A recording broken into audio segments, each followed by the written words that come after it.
अजय भाई, जब वो कहते हैं तालमेल अच्छा होता है, कभी कभी ना बात करने की भी जरूरत नहीं होती, तो सिंक होता है। आप एक दूसरे को देख रहे हैं, या अगर तालमेल अच्छा होता है तो आप मजे कर रहे हैं, आप तो गेम की भी बात नहीं कर रहे। जैसे you can give a perfect example of Virender Sehwag, Gautam Gambhir. इतनी उनकी अच्छी साझेदारी रही है at the top of the order. जब भी वीरू भाई बात करते हैं तो कहते हैं यार हम लोग गेम की तो इतनी बात करते नहीं थे, हम तो इधर उधर की बातें करते रहते, क्योंकि सिंक ही इतना अच्छा था हम लोगों का।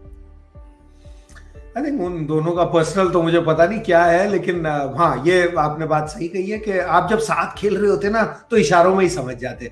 जैसे यहाँ पे कभी कभी इंटरनेट 19-20 होता है किसी का, तो हमें समझ आ जाती है ना कि यार वो दूसरे का इंटरनेट बंद है, अभी चुप नहीं होना, चलते रहना है।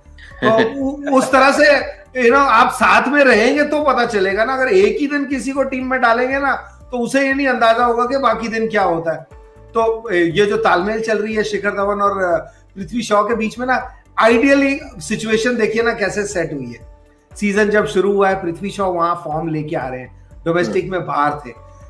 शिखर धवन आए हैं वापस, सिर्फ आखिरी में वनडे खेलने को मिले, उससे पहले ना वो भी बाहरी बेंच पे बैठे हुए थे इंडियन टीम के। तो दोनों तपे हुए आए हैं, सेम कॉन्वर्सेशन हो रही है। एक को फ्रीडम से खेलना पसंद लगता है, एक को थोड़ा टाइम चाहिए होता है। तो किसी को बोलने की जरूरत नहीं है, दोनों को अगर आप भेज देना तो वो दोनों आपस में हिसाब लगा लेंगे।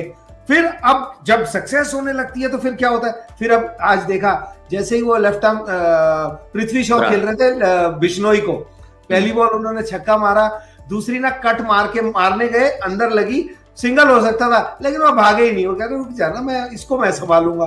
तो ये एक पर्सनल रैपो जब बिल्ड हो जाता है ना, फिर बात करने की जरूरत नहीं पड़ती, क्योंकि और वो तब होता है जब आप एक दूसरे को रिस्पेक्ट करें, जो भी स्किल जितनी भी है, लेकिन उसकी रिस्पेक्ट करें और अपनी अपनी लिमिटेशंस को एक्सेप्ट करें।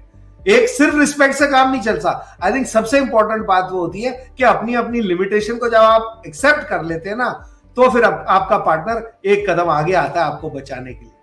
बिल्कुल सर, आप एक दूसरे को हाइटन कर ले तो जितना भी आपका इंडिविजुअल ब्रिलियंस होगा, the collective in a sense आपको उससे और ऊपर ले जाता है। प्रज्ञान, एक इंस्टेंस भी था जब शॉ को मतलब बॉल लगी एक ऐसे जगह पे जहां पे मतलब अक्सर अगर बॉल लगे तो भाई बंदा थोड़ी देर के लिए फ्लैट होता ही है, लेकिन अगले ओवर में शिखर धवन ने उनको स्ट्राइक लेने नहीं दी। थोड़ा उनको ना कहा कि डोंट वरी, मैं यहाँ पे पूरा ओवर खेलूंगा, you get your bearings back, और उसके बाद देखी जाएगी। जी बिल्कुल, यही होता है ना। जैसे पाजी अभी समझा रहे थे कि आंखों ही आंखों में इशारा हो गया, उन्हें पता चल गया था कि एक अनकंफर्टेबल सिचुएशन में है पृथ्वी, तो उन्हें थोड़ा अगर समय दे देता हूँ, फिर अगर वो कंसंट्रेशन वापस ले आते हैं, फिर अपना पटरी पे उतर जाएंगे वो और चलते रहेंगे। तो इसीलिए शायद उन्होंने वो काम किया। और ये जो होता है ना अंडरस्टैंडिंग आंखों ही आंखों में, बहुत बार ऐसे बल्लेबाज रहते हैं कि वो कॉल नहीं करते हैं, बैट से ऐसे टैप किया और देख लेते हैं एक दूसरे को और वो भाग जाते हैं, या फिर ऐसे देखते हैं कि नहीं भागना है। तो ये जो होता है ना, ये अंडरस्टैंडिंग खेलते खेलते होता है एक दूसरे के साथ।